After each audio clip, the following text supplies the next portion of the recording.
So we got our 24 belt loops all ready to go. These 6 have a finished edge, so we're going to make use of that, take advantage of the fact that they've already been hemmed up. So those don't have to be folded to be stitched on. They will go on the aprons. So I'll show you doing one of these. I'll show you doing one of the other ones and the difference between them. Okay, let's get started. Okay, we're starting up. This is the finished edge piece, the finished edge, what's it called? Belt loop. Finished edge belt loop, which is going on the apron. We chalked where it's going to be the center of the belt loop.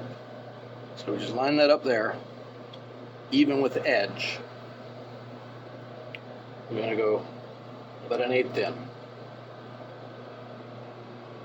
Belt loops are kind of weird. The way to put them on, you got to backstitch it. You got to backstitch the hell out of it. You got to do it without going incredibly over the ends of the belt loop. 1 stitch over is fine, but no more than that.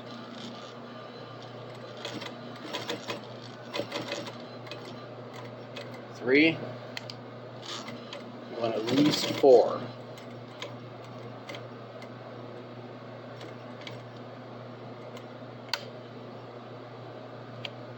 It's going to look like there's 2 rows of stitching there, but there's only 1. Well, there's only one that holds it down.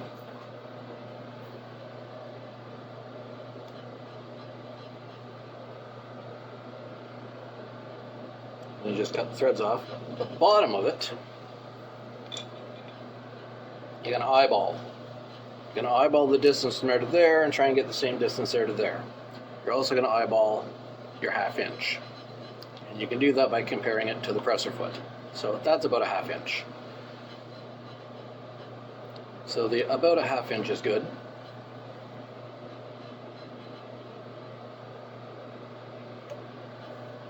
That looks good. And the same thing on the bottom. About an 1/8 of an inch. And 4 times.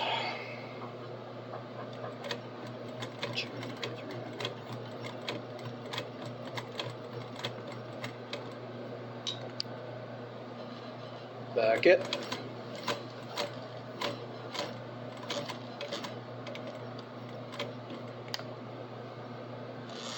Three.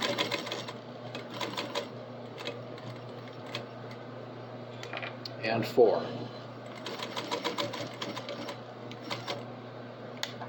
I went a bit too far that time, but it's on there. I'll show you one of the other ones. All right. So this is one of the other ones. The only difference is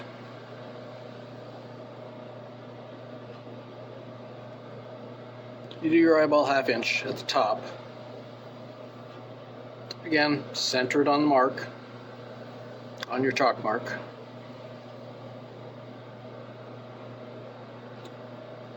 And that's it. The same 4 stitches. Forward, back, forward, back. And the bottom exactly the same.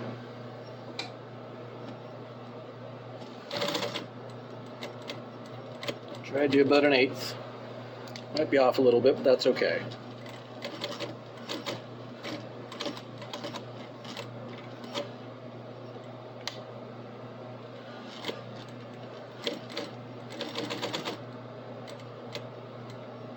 It's tempting to just hit the pedal and go full speed, but then you end up going over the ends of the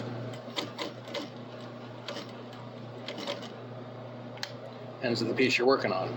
You don't want to do that too much.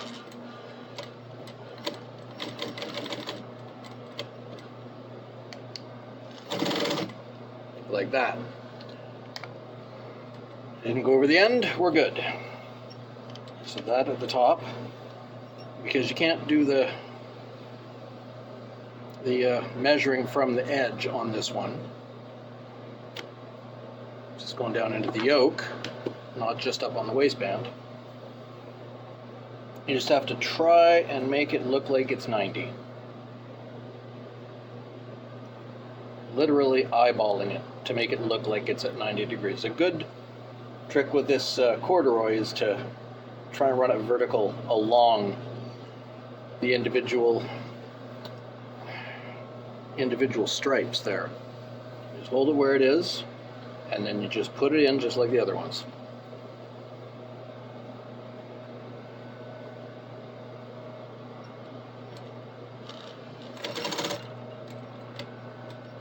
Again, you're dealing with the stretch of the material here, and you don't want it to stretch much.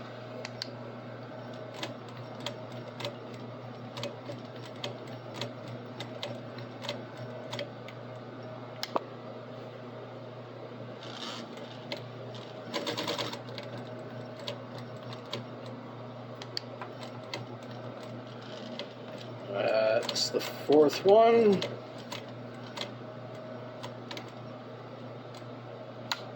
There we go.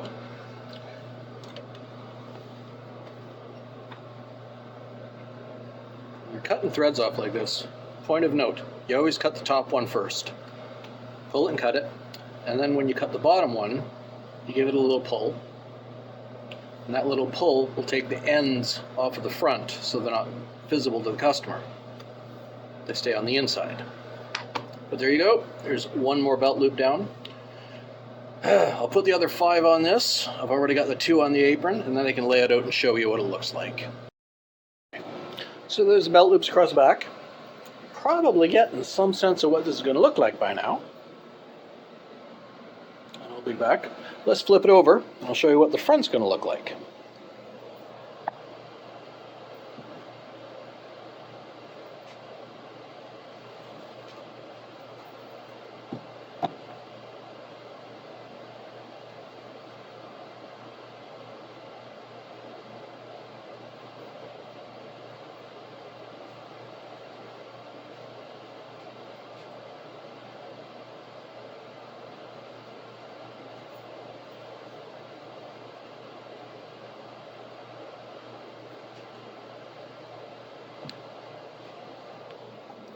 That so far. See the 2 belt loops edges there? Because the apron's going to go on the front.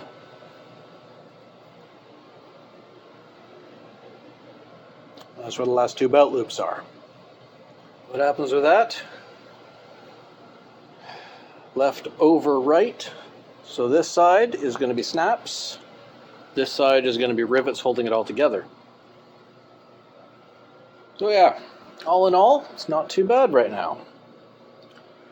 Now I'll put all the belt loops on the other 2. And the next step is snaps and rivets by the look of it. Okay, talk to you next time.